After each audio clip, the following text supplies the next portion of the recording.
Welcome to American Education FM, everybody. I'm Dr. Sean Brooks. Ladies and gentlemen, welcome back. Let me start here. First of all, my apologies on the last war video for those of you that watched them. That, of course, that medium, so to speak, gives me the opportunity to put lots of different videos, of course, and memes together. For some reason, the video got cut short. Not sure why. Probably my fault. Either way, I ended up just uploading what I had on Rumble, and it would not upload on BitChute because the file was too big. Even though I tried to shrink it down, still didn't work. Either way, you can certainly go over there in the last war video on Rumble and see the clips of RFK that I included in there if you weren't able to watch the actual testimony yourself. Again, it's just a few random clips to sort of give you a taste as to what actually transpired during all of that.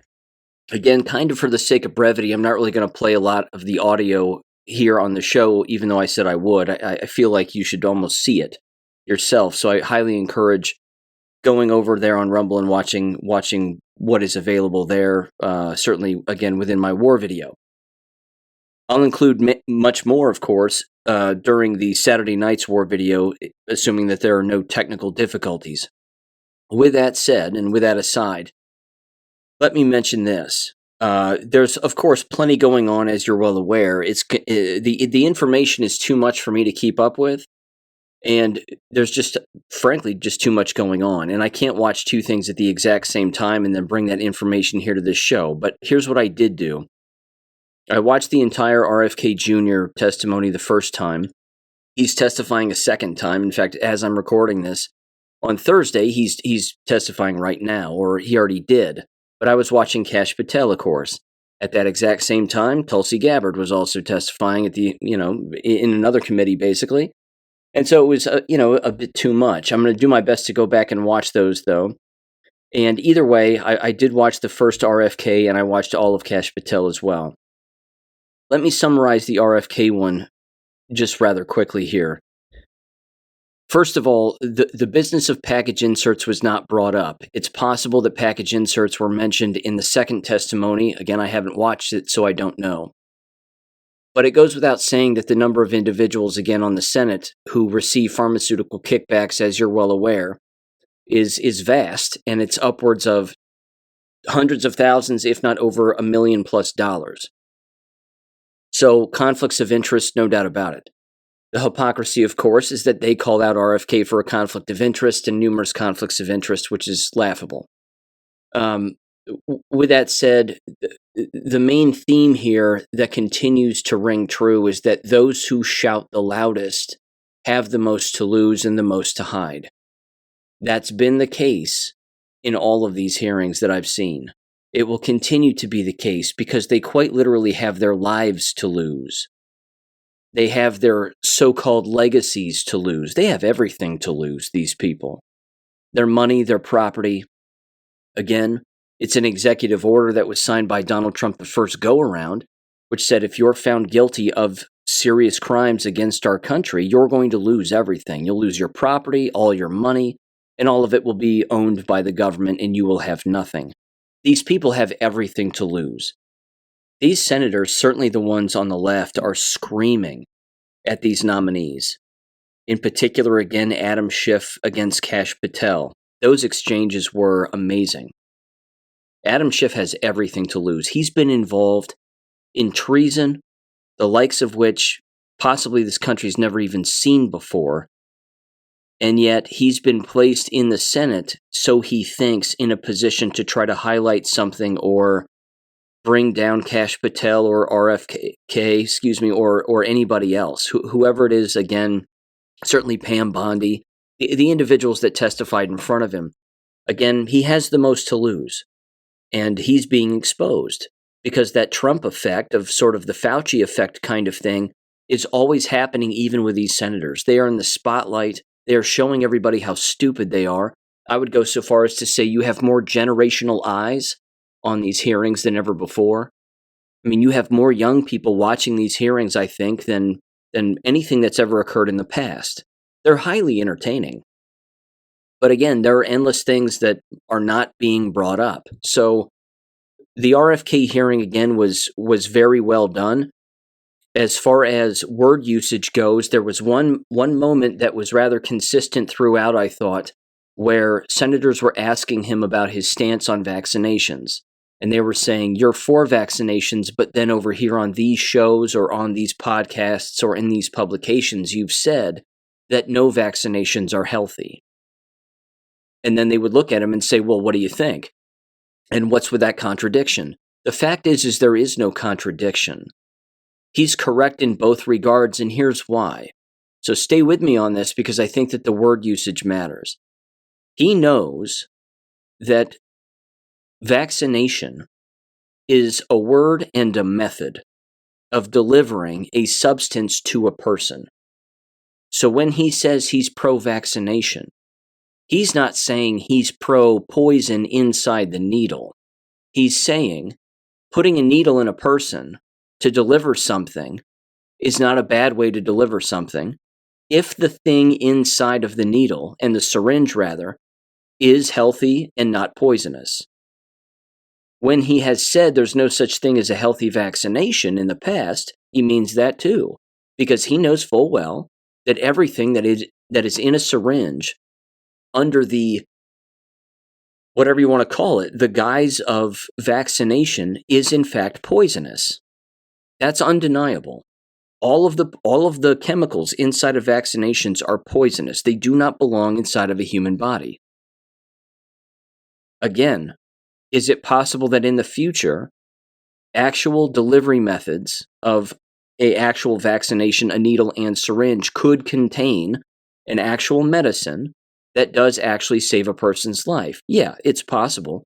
But all of this stuff about, again, all these stories about measles and mumps and this, that, and the other, these are all autoimmune conditions and conditions that are brought about by being around other people who are injected or malnourished or what have you. It's not that they're getting ill because they didn't get a shot in their arm. That's not it. And of course, in these hearings, he can't really go in depth as much as he would want to. Again, I'm not a mind reader. I don't know everything that he knows. But I've played the audio again of Dr. Kaufman and Dr. Cowan on the show before, put together substacks about the history of contagion as well. We know that vaccination does nothing. It only hurts, maims, kills. That's it. That's a fact. So any of these other people screaming otherwise, well, they have a conflict of interest because they're about to watch their cash cow go away. And the pharmaceutical industry, I might add, makes people disappear all of the time, permanently, if you catch my drift. That happens. So again, they've done it endless times with endless people, low-level players, even individuals, again, working in offices who come across documents that they should not have seen, so to speak. So taking out somebody like an RFK would be at the top of their list, but again, you got to hope that he's got protection and the proper protection. Like I said earlier, the business of package inserts did not get brought up at all. It wasn't brought up by any senator to my knowledge. It wasn't brought up by him, but it clearly says in package inserts the harm that vaccinations do. And like I said in the last episode, and you all know this, all you have to do is listen to a TV commercial or a radio ad when they're running through all of the side effects as a result of all of the drugs that they give everybody. And he's 100% right. In particular, again, when he was addressing these senators who are yelling at him about insurance costs and this, that, and the other, and taxes and this, that, and the other. He openly said none of that matters if you have people dying because they don't know how to be healthy. If America doesn't get a grip on what they're doing and ingesting on a constant basis, then the tax and the cost of this, that, and the other don't matter. In fact, that'll take care of itself, certainly in the long term. But people have to stop ingesting drugs. In fact, there was one statistic he brought up where my jaw hit the floor. I hadn't even heard of this. And it was that of all the pharmaceuticals that are produced in the world, the United States consumes half of them. That the United States alone, as a country, consumes half of all of the pharmaceutical drugs that exist, or 50% rather, of the quantity of pharmaceuticals that are out there, as opposed to other countries. We consume the most, is the point. And so that's not good. And then he says that's what needs to be fixed. Why are people taking these drugs? Again, they don't like hearing that because of their conflicts of interest with the pharmaceutical lobby, which we know is the Jewish lobby. It's the same thing. So again, the RFK testimony I thought was fantastic. The yelling back and forth between him and Senator Warren, Pocahontas. I mean, it was amazing. She's such an idiot. And it's so easy to make the dummies look stupid that all you have to do, again, is just use their words back at them as soon as they're done screaming and yelling and what have you. Senator Hassan is the exact same way. When these people scream and yell, they give themselves away as not being knowledgeable. They give themselves away as not being able to have rational thought. And then they'll say something as stupid as, well, look at all these peer-reviewed studies. We have 42 peer-reviewed studies that say this, that, and the other, which means how on earth could all of these be wrong? If a person actually believes that, then you'd have to say, well, on the other end of the spectrum, I have 100 some odd, or even you could say 42 or whatever, some odd peer-reviewed studies that say the exact opposite. And you know the concept of false equivalency. They can't both be right, which means someone's wrong. That's why you have to get into the conflicts of interest. That's why you have to dive deeper to figure out what both sides are actually doing and why are they doing it. What are the motives behind it? Which one is more objective? This kind of stuff, by the way, this is graduate school 101 stuff. I mean, this is qualitative and quantitative reasoning and analysis in a nutshell. It's one of the first things that you do in graduate school is you look at two separate studies on the same topic. And you simply say, go through this with a fine-tooth comb and figure out which one is more objective than the other. Because they can't both be right. Same subject, but one of them is exposing something that the other is not. So figure that out. Highlight those sections, and then look deeper into the references of both of those articles and see what else you can find. It's an investigation. It takes time. But all investigations take time if you want to find the truth, because that's the scientific method. These senators aren't interested in that. They're interested in touching a kid, making an excuse, filling up their wallets, shaking hands, backdoor deals, and then that's it. But they've always been that way. So RFK's a great pick. There's no doubt about it. And the people that he puts around himself are going to have to be as objective and full of inquiry as he is, and be as inquisitive as he is. And that's a fantastic thing. That's why they're panicking. Not to mention the business of quote-unquote transparency, documentation, non-redacted documents, and all of that being brought to the public. Huge deal. That's a huge, huge, huge deal. And that has to happen too. So, with him aside, then there was Kash Patel. Kash Patel, during his testimony in front of the Senate Judiciary Committee, which, by the way, RFK was not testifying in front of that committee nor the second committee, so my apologies. I thought it was the Senate Judiciary Committee. It wasn't. It's like Health and Human Services or something like that. Either way, Kash Patel was in front of the Senate Judiciary Committee for FBI Director. As God is my witness, he was wearing an American flag hue cufflinks on both of his cuffs on his dress shirt. You can go and look at it. I took pictures of it. I caught it. I looked again on social media. No one was talking about it. I threw it all over social media. I'm trying to move it around. Certainly to the people who find that interesting, I find it interesting. But we'll see if anybody actually brings any of it up. Again, it's a direct nod to the Q drops. And the fact is that Kash Patel was brought up in two Q posts, to my recollection. One of them is post 1481, where at the top Q says connected, and this is from June 12th of 2018. And it was a Fox News story having to do with Nunes and Gowdy accused DOJ of launching anonymous attacks on congressional investigator. And then another Fox News report that was titled Rosenstein Threatened to Subpoena GOP-Led Committee in Chilling Clash Over Records Emails Show. And then at the bottom, Q wrote, Kash Patel named to remember. Q. He's involved, and it's beautiful. So I have to say this because this is a big deal and this matters. Anybody out there criticizing the Q movement, the Q drops, the information, the intel that was disseminated to the public via the internet, and all the websites that disseminated the Q drops as they were coming out, and the applications that you could download on your phone at the time, and everything else. Anybody criticizing that are two kinds of people. Individuals who are over-emotional about something that they never paid attention to as it was happening, and so they justify their lack of knowledge by criticizing it. Or individuals who don't want to look into it at all. And they might even, this could be a third option, I guess, they have something to hide, like the Alex Joneses of the world. Because Alex Jones was called out in Q posts as being, again, controlled opposition and being paid by Mossad and Israeli donors.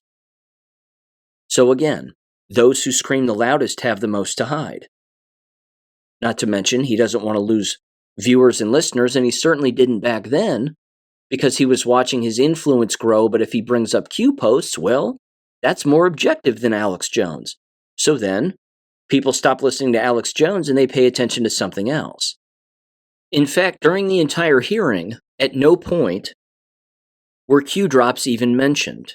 Not a single senator on either side brought up quote-unquote QAnon. Didn't happen.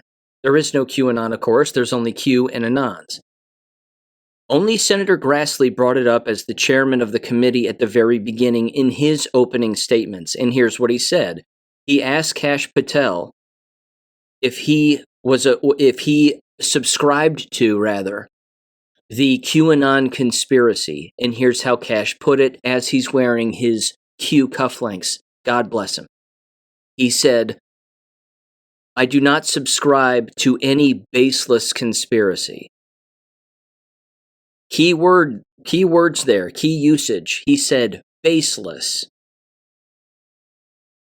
He didn't say Q is baseless. He knows that there's no QAnon. He knows that there's only Q and Anons, and he also knows that those Q posts are not baseless. They are based in fact and inquiry and the Socratic method. But he said, I don't subscribe to baseless conspiracies. Great answer. Because when you read the transcript, it's accurate. Again, there is no QAnon. And the Q posts are not baseless, not by a long shot. So they didn't bring it up. Again, no senator brought up any of the posts. They didn't show them on a big placard. They didn't, show them on a screen. They didn't point at anything and say, can you describe this Q post for us and what this means?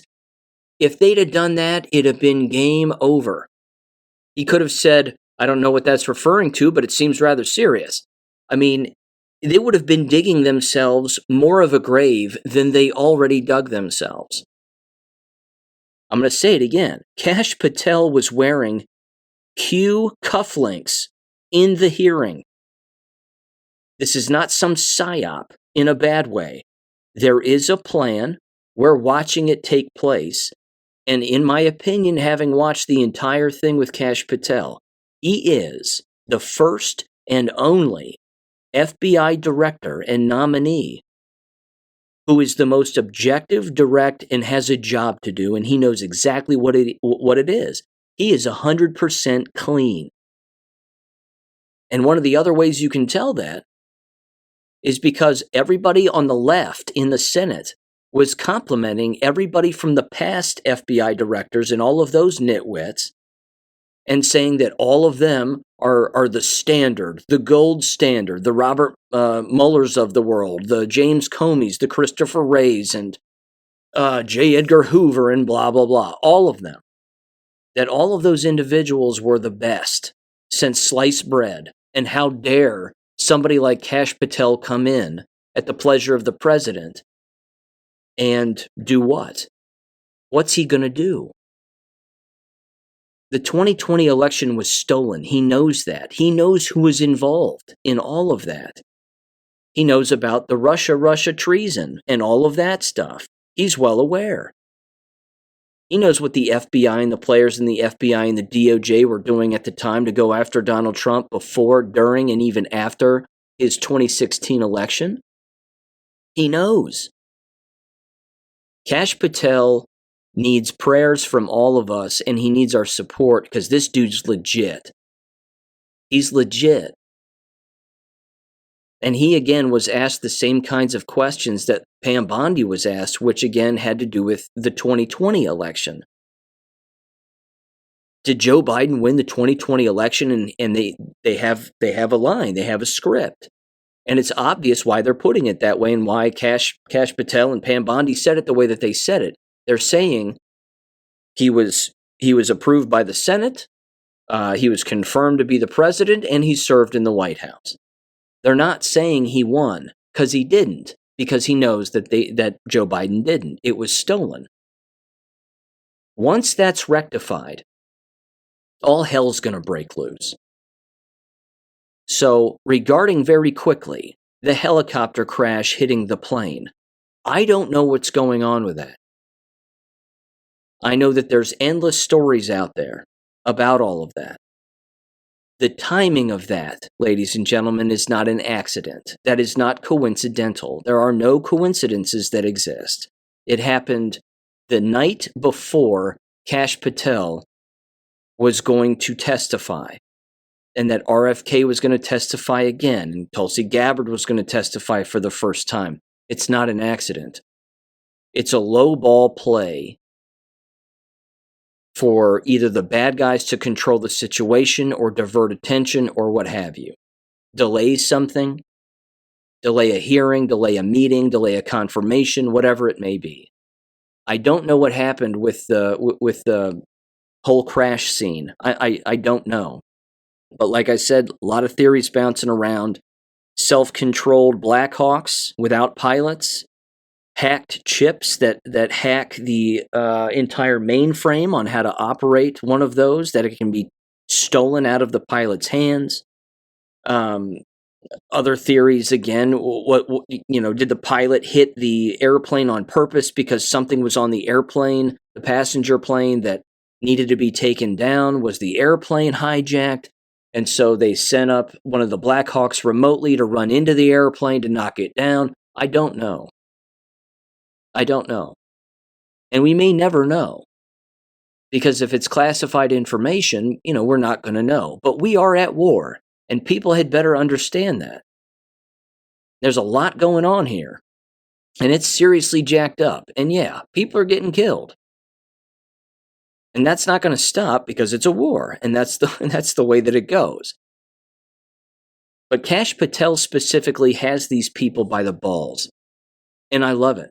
It's beautiful, because the FBI has never had someone like him who's going to be in charge, God willing.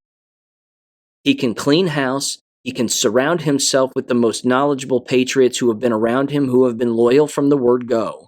And then it's game on. So again, I have to do this just very quickly. It's not tactful of me, but I have to do it to twist the knife here. The individuals who have criticized the Q movement and all of it. We just got a giant nod from Kash Patel regarding the individuals who knew what it was, supported it, looked into it, freely thought about it, objectively, connected the dots about what was going on, and learned from that Q movement in a positive way. Anybody saying it's some Jewish psyop of distraction, this, that, and the other, I have a bridge I'd like to sell you. Because the fact is that is not true.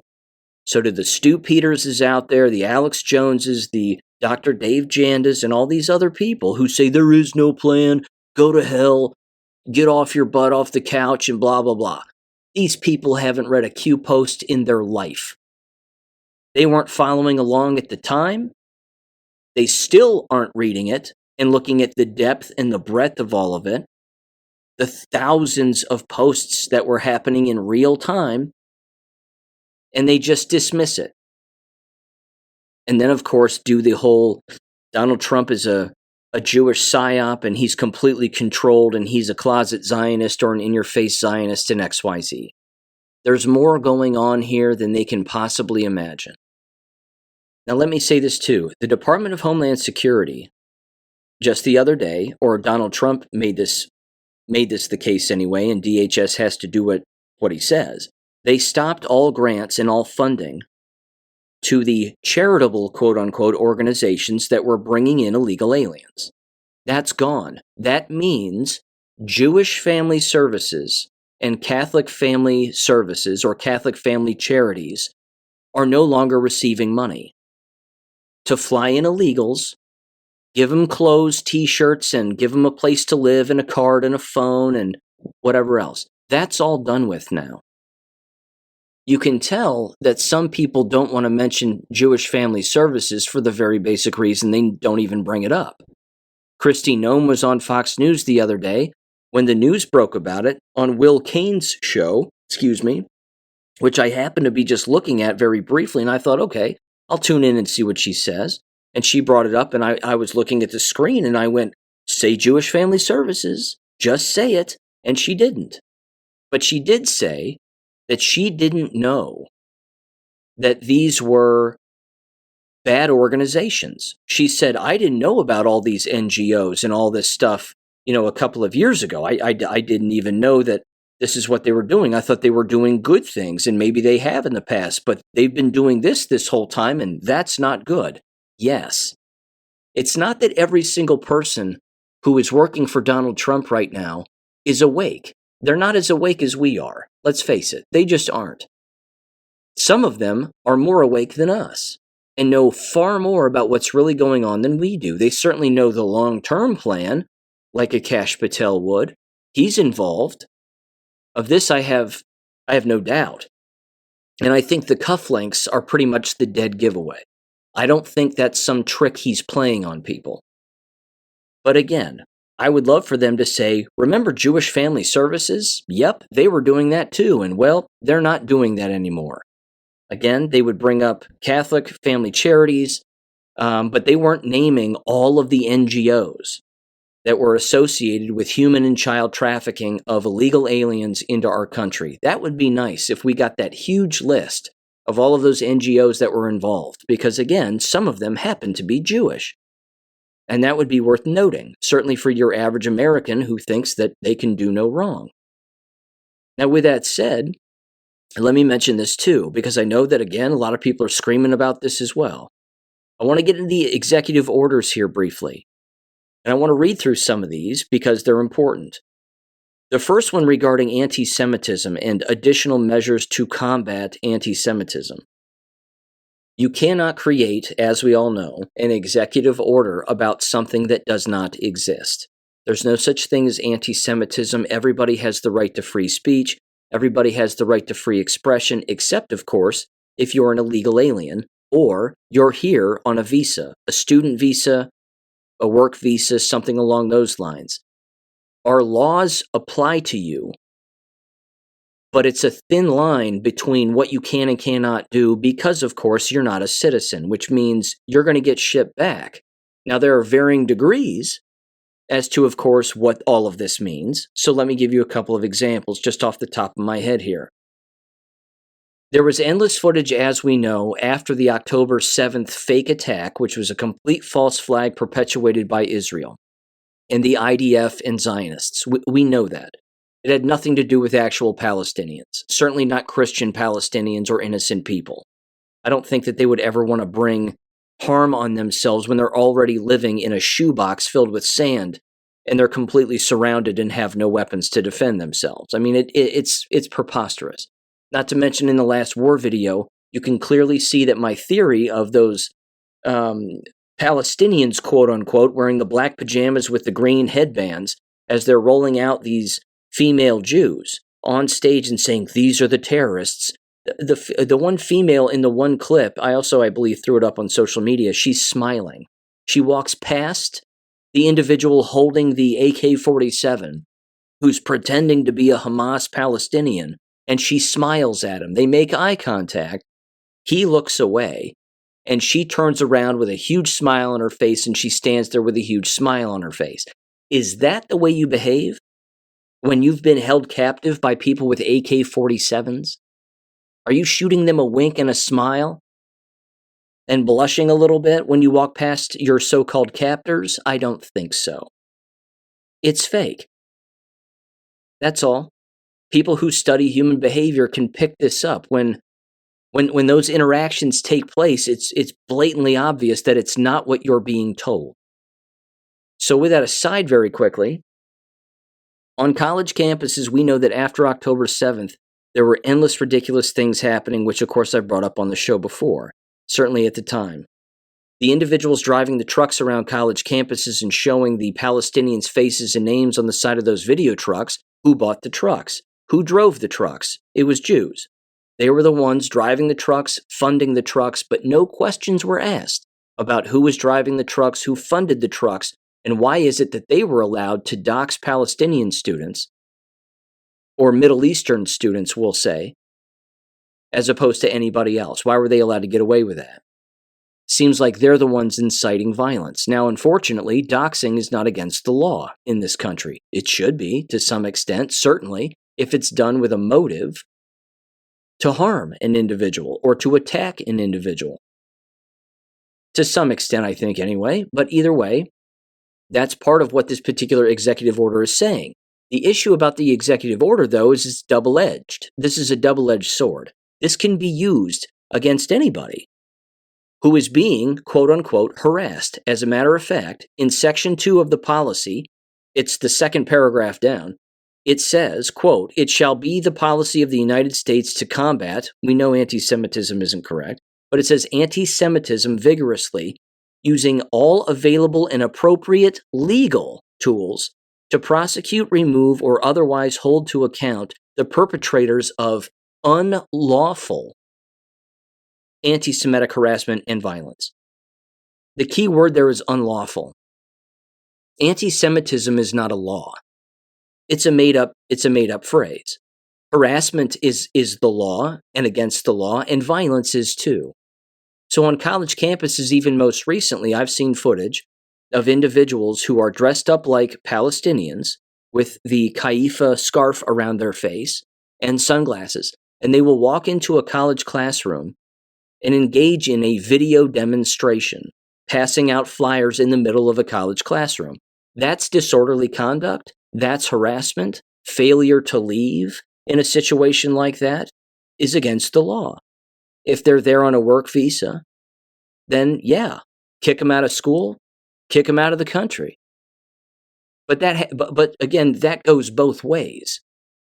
The issue I have too, also, even with this executive order, is, again, I mentioned it earlier, is the business of, again, a Jew's capacity and a Zionist's capacity to lie and to play the victim and even dress up as the actual enemy of their own, so they think and so they say, and then play the role of their enemy to trick people into believing that something is happening when it isn't.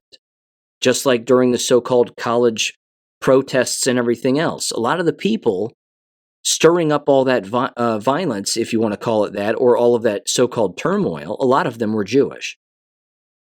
See, I can put on a kaifa and put even a Palestinian armband on my arm and cover my face and whatever else. It doesn't make me Palestinian. I'm a white guy with blue eyes. Same thing again if I put a small hat on and grow my I don't know what the hell those little hair curlers are, that they have coming out of the sides of their head, the Orthodox Jews, and how goofy all that is. I mean, I could do that, I suppose, and I could wave around the Star of Remphan on a flag and call it the Star of David. It doesn't make me Jewish. So the fact is that this executive order can actually be used against the people thinking that this executive order is being used for them. It can actually be used against them. You have to prove that a law has been broken, because anti-Semitism is not a law in this country, and this executive order doesn't say that. But again, in summary regarding this executive order, because I know a lot of people are freaking out, because it has to do with the so-called working definition of anti-Semitism. I'm not concerned with it, because I know what my rights are as an American. The Constitution comes before any executive order. This violates the Constitution. An individual can't walk up to another individual and say they're going to kill him. You can't do that in this country. What you can do is you can jokingly say things on the internet, and you can get away with that to a great extent. But this is also why you see individuals who are American citizens get arrested for threatening to kill a politician. Again, they'll get on TikTok or they'll get on Facebook or what have you, any social media platform, and they'll threaten to kill Donald Trump. And then they get a knock on their door. Well, yeah, that's stupid. Don't do that. It's not a good idea. You can bring up laws he's broken. If you think he's broken laws, you can bring up that kind of stuff and as the day is long. Again, that's a free and open dialogue that anybody's legally allowed to have. But again, when you are a college student and you're attending one of these Marxist Jewish universities, which let's face it, most if not all of them already are, this is already waking up, again, even those people who still attend those universities. It's waking them up to the Jewish question, which is a big deal. But when you attend these universities, you should expect more rules and more laws and more policy and more codes of conduct to come down on top of you, because that's what happens in those environments. It always has. It was that way when I attended Miami University in the late 90s, early 2000s. Same thing. It's a separate institution. It's a separate entity. If a law gets broken in one area, you're still going to be held accountable in the other institution, other area where you exist. No different than a working environment. Again, I read over the union policies in one of the previous episodes regarding the state of Michigan. And how, again, if Michigan teachers are busted drunk on the job, well, there's certain things that they have to do. I mean, yeah, you're going to get arrested because being drunk in public is a crime. So there's that. But then again, you're working for an institution, which means there's going to be another set of consequences. So again, I'm not panicking about the executive order. I don't want to use the term nothing burger because I hate that phrase, even though I just said it. My apologies. But you get what I'm saying. And I understand, again, that people are saying that this is a slight inroad. This is just one more thing. It's just one more step. To that, I would simply look at it in another dimension, and I would say Dr. Joseph Goebbels openly said, when you start creating policies and laws that at face value are benefiting the Jew, then that right there is the end of them. Because that's all that's happening. It's just exposing more favoritism in their direction that is absurd and unlawful and unnecessary. Again, we know that universities were going after whites hard during the Obama years, and certainly again during Biden's term, fake term, and even during Donald Trump's first term. We know that that's the case. And again, what were the repercussions for whites? Well, some of them sued. You didn't hear about all those stories and all those lawsuits, but a lot of them sued. And a lot of them won, which is great because discrimination is discrimination any way you slice it. So again, I view that executive order in summary as being a double-edged sword. It's something that can actually be used against somebody who is falsely accusing someone of something. Because the Constitution still exists. And again, if this is specifically designed for individuals who are illegal and on student visas, well, then I would encourage those individuals to stand up for themselves and don't let themselves get set up by somebody who's, again, Jewish pretending to not be, because we can assume that that's the case. You have to keep in mind, again, they play dress up. They pretend to be the enemy. They manipulate both sides of these debates and both sides of a lot of these rallies and these protests, so to speak. They're the ones that fund it by and large. So does Mossad, the CIA. They're all involved. So my bigger question is, why does anybody go to a college anymore? Why is anybody going to a brick and mortar university anymore? Seems like that's kind of the bigger question. You don't have these problems in an online environment. But what I don't want to see is I don't want to see individuals having to take some entry-level course on anti-Semitism and you need to like all Jews or else. And same thing with faculty members, that you need to sit through this presentation about how you're supposed to love Jews no matter what or else. And if you don't check the box of the terms of service that says, yes, I agree to all of these statements and what will happen to me if I say anything about anybody, I mean, that's an overreach, but that also is against the law. So again, when you're getting rid of all this diversity, equity, and inclusion stuff on one hand, and then you have this executive order on the other, they contradict one another, which means there's an explosion in the middle, and what's the one document that remains? The Constitution. So again, this executive order, it does not scare me. I read the whole thing. It doesn't scare me in the slightest. All it does, as far as I'm concerned, is it shines a light on the individuals who are receiving preferential treatment, and we know who they are. Joke's on them. They're actually not receiving preferential treatment. They're being exposed. That's my take. That's my 2 cents. That's not me carrying water for anybody or rationalizing anything. I just read the whole document. And you can read it yourself as well. Very easy to find, whitehouse.gov/presidential actions. And then you'll find all of his executive orders right there. So there you go. There's that one. Again, an interesting one, but I'm not worried about it. Not in the slightest. There's this one, protecting children from chemical and surgical mutilation. Again, the fact that this has to be an executive order is an abomination, but at least it is. It says, by the authority vested in me and the President and the Constitution and the laws of the United States of America, it is hereby ordered. Section 1, policy and purpose. Across the country today, medical professionals are maiming and sterilizing a growing number of impressionable children under the radical and false claim that adults can change a child's sex through a series of irreversible medical interventions. The dangerous trend will be a stain on our nation's history, and it must end. We know who created this. We know who created the business of mutilating children and creating quote-unquote sexual and gender confusion. We know who's behind that. So to write an executive order like this has those Zionists seething because, again, their religion is Satanism and their God is Satan, and this spits in the face of that. This burns all of that away. Again, it says, for the purpose of this order, the term child or children means an individual or individuals under the age of 19 years of age. The term pediatric means relating to the medical care of a child. Letter C here, it says the phrase chemical and surgical mutilation means the use of puberty blockers, including GnRH agonists and other interventions to delay the onset or progression of normally timed puberty in an individual who does not identify as his or her sex.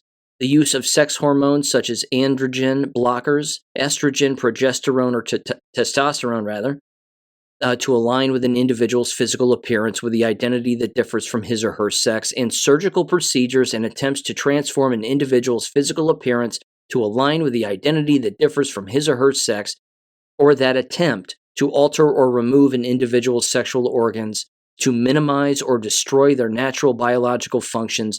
This phrase sometimes is referred to as gender-affirming care. Again, it breaks down everything that they cannot do, everything that will not happen. In fact, what else it does is it basically is just a broad suggestion that we're coming after you. That's essentially it. We're going to put Congress on this. We're going to make this against the law via Congress, Senate, signature from the President. That's going to happen. We're giving you the opportunity to stop now, and state governments need to do the exact same thing. And if you don't, we're going to put pressure on you in the future. We might even primary some of you, so on and so on. Again, at the end of all of these, it says this order is not intended and does not create any right or benefit substantive to procedural, enforceable, at law, or in equity by any part against the United States, its departments, agencies, or entities, its officers, employees, or agents, or any other person. It's how every executive order is basically ending. They're all ending the same way. But again, it says, within 60 days of the date of this order, the heads of the agencies with responsibilities under this order shall submit a single combined report to the Assistant to the President for Domestic Policy, detailing progress in implementing this order and a timeline for future action.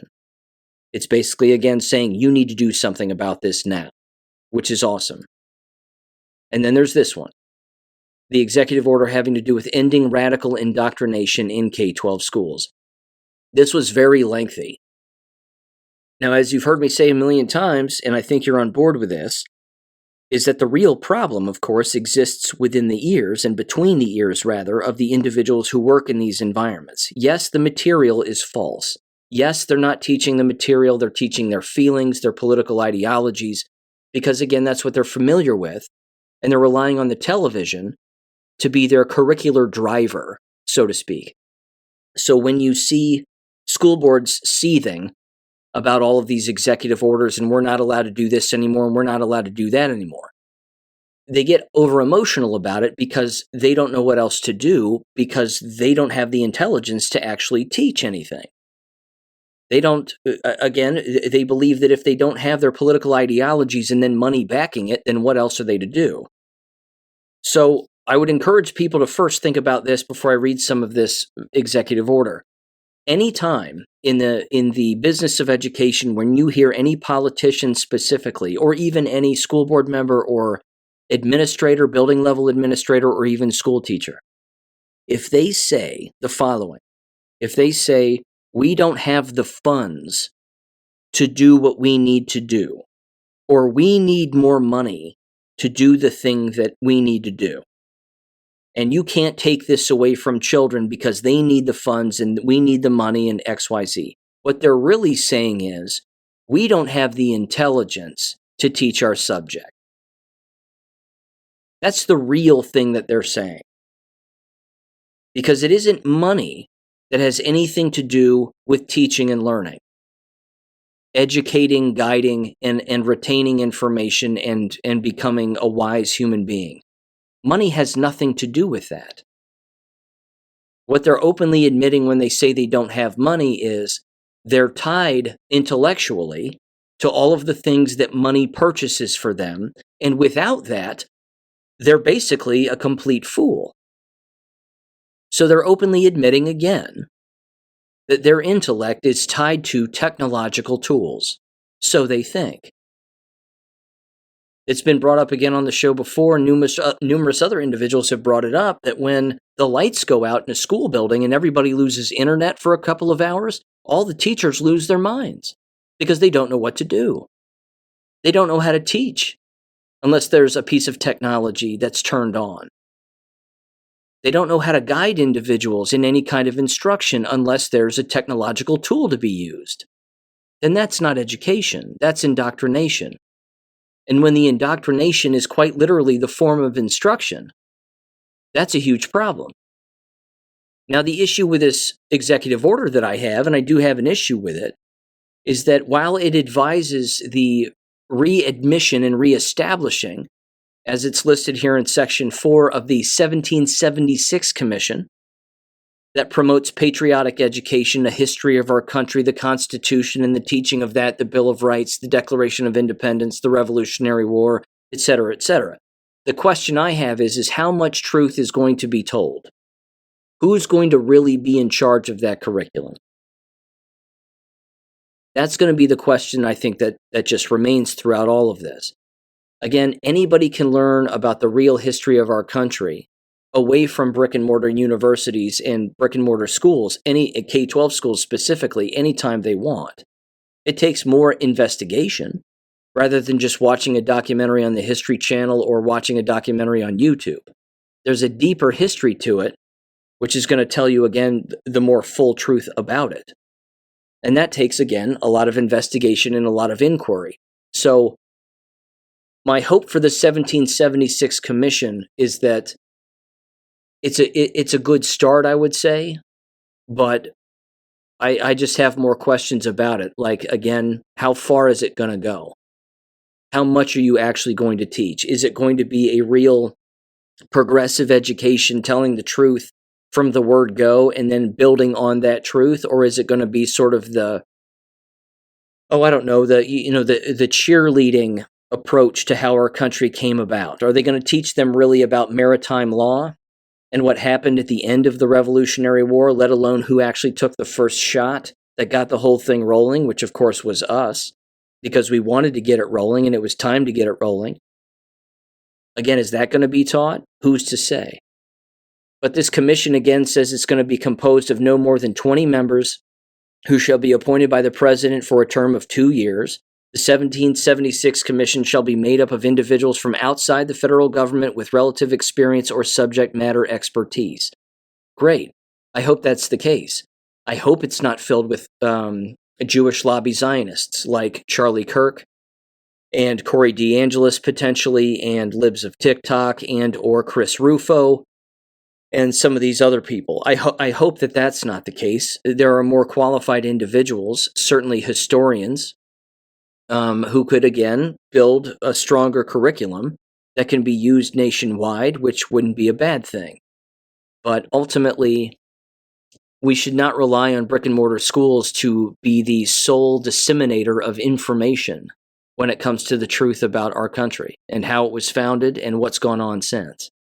So, yeah, that's kind of my 2 cents on it. It's going to be interesting to see what happens with it.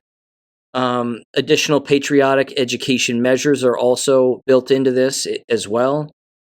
Department of Education, Education's American History and Civics Academies, again, more money going to potentially private schools, potentially. That'll be interesting to see if that happens. But again, it's a suggestion. It's a large suggestion of what people need to really be teaching and the direction that people really need to be going in. As far as that's concerned, I have no disagreement with it whatsoever.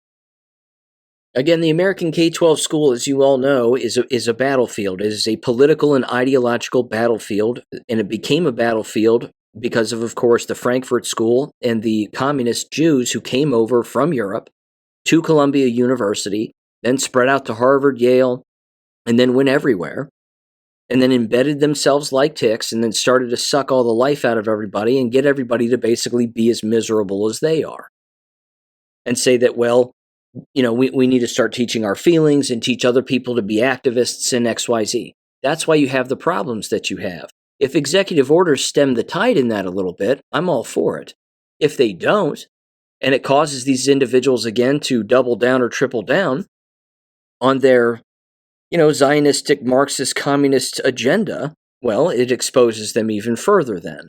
Then again, they become intolerable, and the business becomes useless. And it becomes a failing business, which, let's face it, it already is. And that's the case.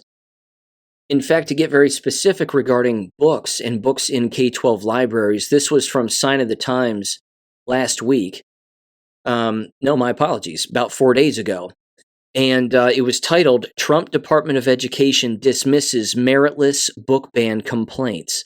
So Merrick Garland's DOJ was saying that all of these parents and these knowledgeable human beings who know that the perverse books that are in schools don't belong, and that all of the speeches that have been given in school board meetings regarding these perverse books, what was happening, of course, is school boards were working with the FBI and the DOJ to go after those parents and go after those concerned citizens about those perverse books in the libraries, and then basically say, well, we're not going to get rid of them because your complaints are meritless. That everybody has the right to read whatever they'd like, and just because you don't like it doesn't mean it doesn't need to exist, and blah, blah, blah. Basically, Trump has said the DOJ is going to get rid of any of those complaints against those parents. What those parents said is valid. They have serious concerns. And again, the business of getting rid of both DEI and then reworking the genital mutilation executive order, of course, and getting rid of all of that disgusting, perverse nonsense. And it's, of course, satanic. And then same thing again with the K-12 education order. That puts more pressure on the school libraries to basically redo what they've been doing or undo it. Because again, we know that that's a hypocritical coin that gets flipped all the time. If you walk into a school with a copy of Mein Kampf in the Bible, and you say, I want this on the shelf in this library because it's a book, and they say no, and then you hold up all these perverse books, and you say, well, you have all of these, and they say, well, that's approved by the library union and the library association, and those books are allowed, but they haven't picked those others. Well, a library is a library. A library is supposed to have lots of different books. In fact, quick observation, I was in Half Price Books the other day, just selling back some old Blu-rays that I don't even watch. And I always go immediately to the history section and the autobiographical history section.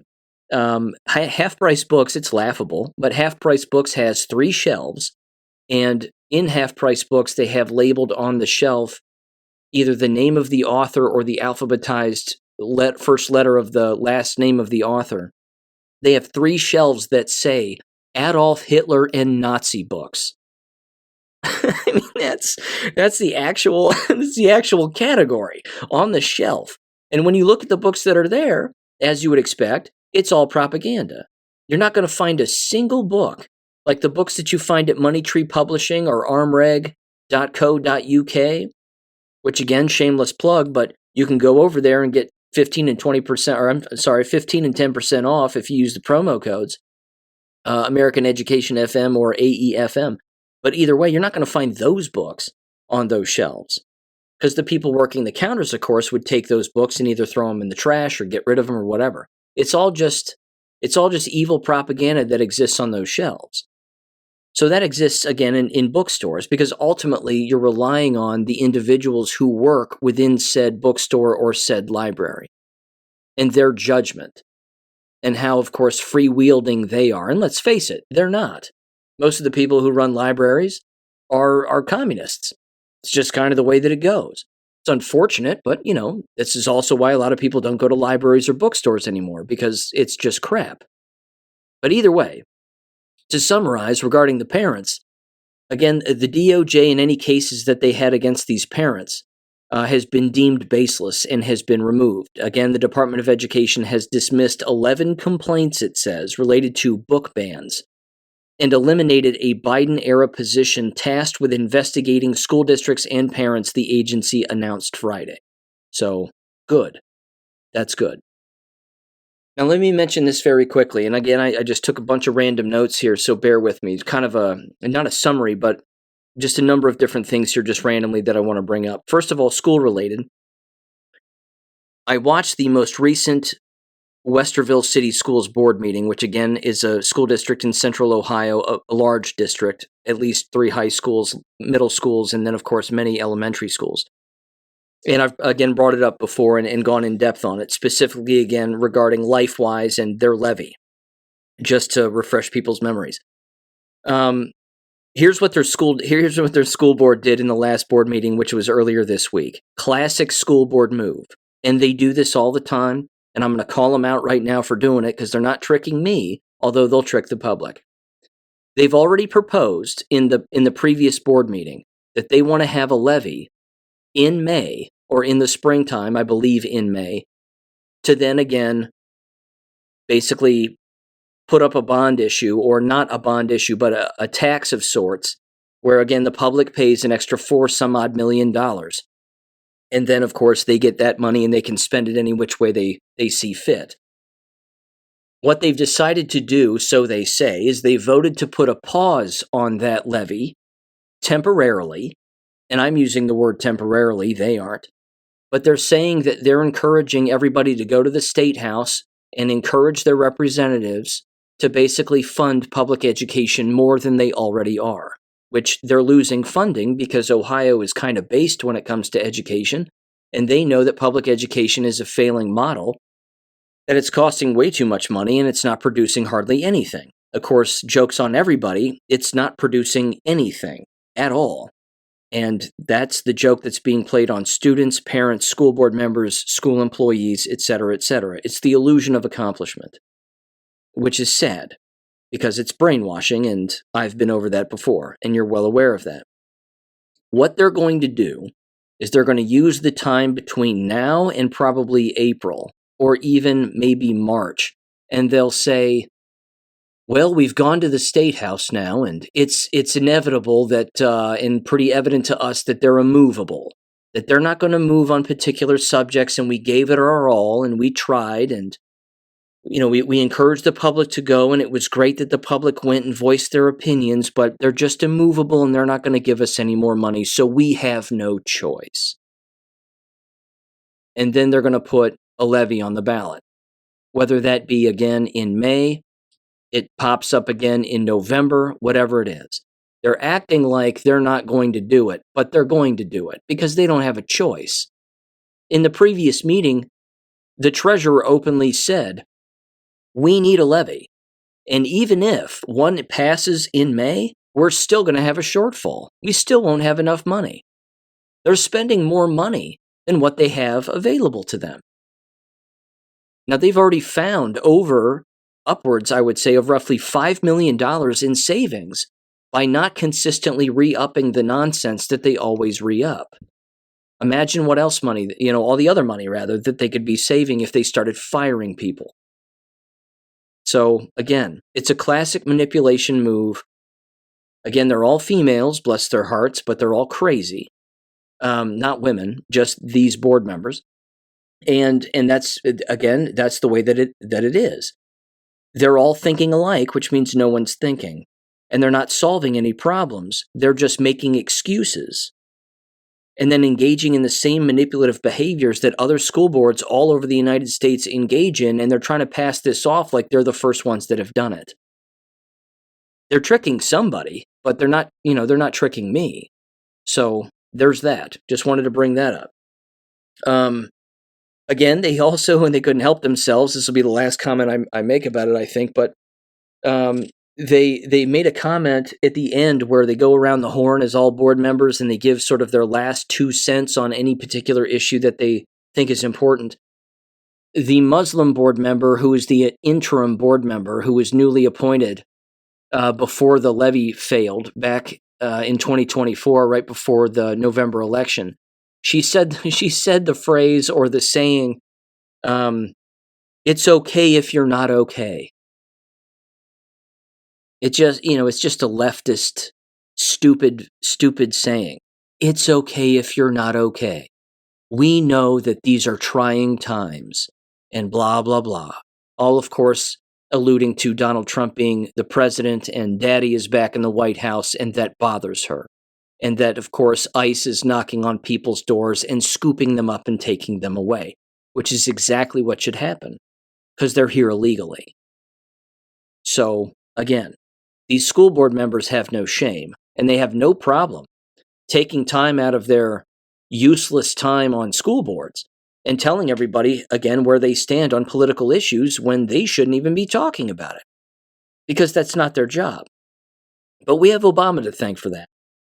Again, he was the one who activated all this nonsense. He was the one who got a lot of this started. And he turned the entire position of a school board member into a political ideologue. Now, they've always existed on school boards, don't get me wrong, but it was during his term when that really kicked into high gear. No doubt about it. Speaking of illegal aliens, another observation. I've mentioned this grocery store before because I attend it and go to it from time to time. Here in Southwest Ohio, we have 2 of these stores owned by the same guy, affectionately known as Jungle Jim. But Jungle Jim's is an international grocery store. It's a massive joint. And they have great food from, again, all over the world. And basically, if you can name a kind of food, they've got it. If you want to buy a shark, like an actual shark, you can buy a whole shark. If you want to buy a whole alligator, you can buy a whole alligator. If you want to eat a python, you can do that too. Alligator, by the way, is delicious if you've never had it. With that aside, so is shark, by the way. But either way, with all that aside, I went in there on Monday about midday. And what's interesting is that before the election, they had a sign out front of their grocery store that was, I'm not sure what you would call it, a piece of plywood, I'd say maybe like 3 feet by 6 feet. And it was kind of tasteless because it was a bit laughable. But it was a picture of the continent of Africa. And it said, "We are looking for international workers and employees. Feel free and apply."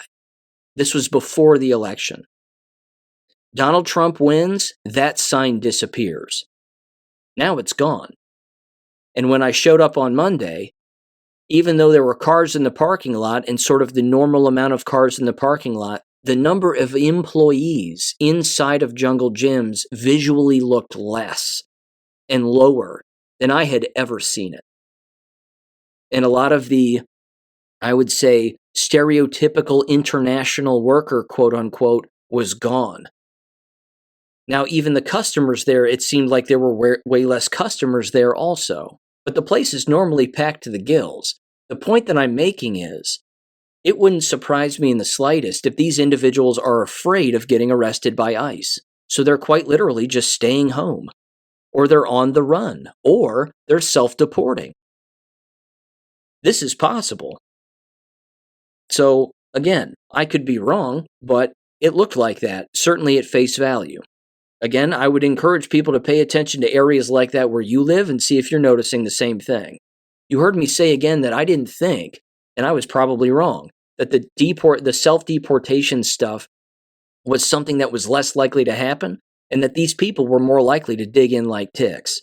Move around, find a place to hide, get a gun, and then if somebody knocks on the door, they shoot their way out or they attempt to defend themselves in some way.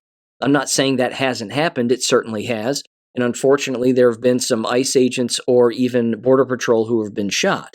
However, we're also noticing and certainly not hearing a lot of those operations and what's going on with those operations. Certainly not from a negative standpoint. So we're hearing the good news related to the operations, which is great. But it's quite possible that they are in fact self-deporting. And I know that I've seen footage of it online, or the perception of self-deportations taking place, but maybe it's happening on basically a larger scale than what I could have possibly imagined, which would be great. So just throwing that out there again, international supermarket in the area where I live, about, I would say, 20 to 30 minutes south of where I live. And there you have it. So yeah, I thought it was blindingly obvious to me that things were a little different around Jungle Gyms. A little wireless body area network observation from the Senate hearings, rather. The number of senators and the number of their legal aides that are wearing the Aura ring is overwhelming also. Next time you watch any of these hearings, look at their hands. You can tell the difference between a wedding ring and an Aura ring. They're usually wearing the Aura rings on other fingers or even their right ring finger. But it's clearly an Aura ring. And I find it funny and hypocritical because they're screaming and yelling at Kash Patel while they're waving their Aura ring on their hand. And their Aura ring is supposed to be doing what? Monitoring their health and their mood and their frame of mind and all this other stuff. And they're screaming at the top of their lungs, which means the Aura app that's attached to their phone is probably exploding because they're off their rocker and just losing their mind. So yeah, again, the number of people wearing the Aura rings in those hearings is nuts. It's really overwhelming. One more thing, too, regarding RFK Jr. and his hearing, the first hearing anyway.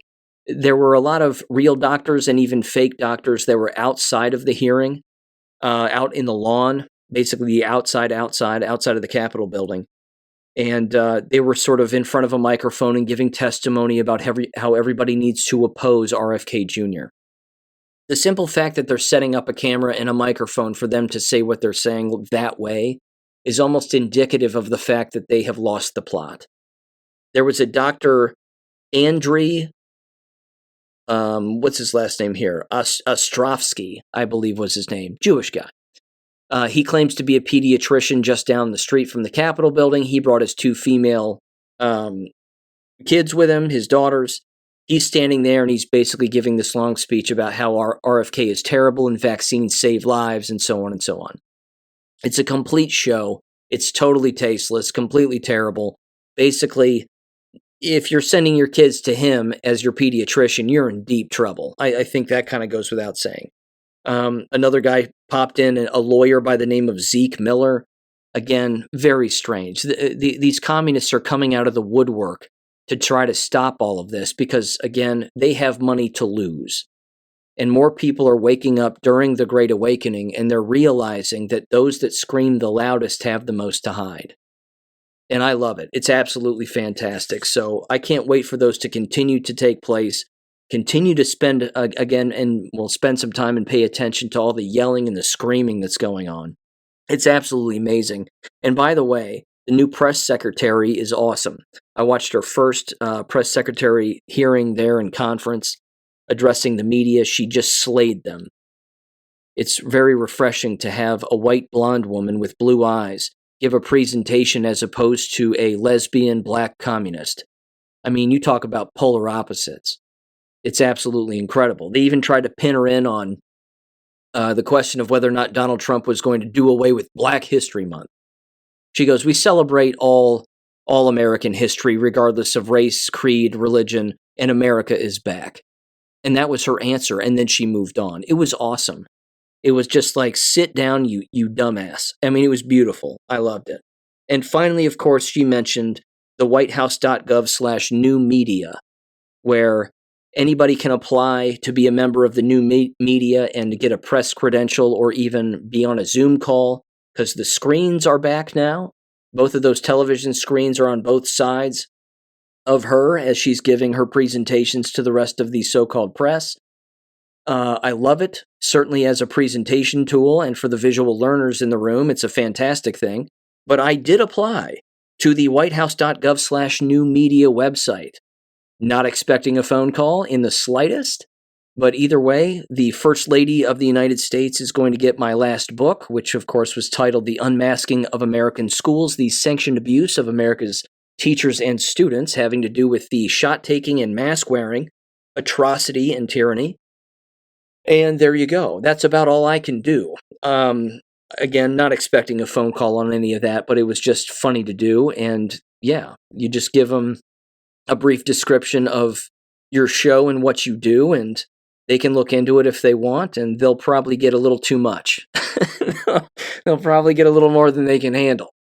But either way, they play their game, and I'll just continue to do what I'm doing because this is important. So, yeah. With that said, thanks for listening as always. Again, breakneck speed. And it's a war. And this is what happens when you're on the offensive, and the bad guys are going to flail about and scream and shout and make something explode from time to time. So we have to have our heads on a swivel, but this is what happens in war. So again, I'll be back Sunday evening with an episode. Of course, Monday morning is the same episode. And make sure and check out the war video on Saturday. With that said, ladies and gentlemen, thanks for listening as always. I'll catch you then. Peace. Thank you for listening to American Education FM. Make sure and check out AmericanEducationFM.com for more information. Take care and God bless.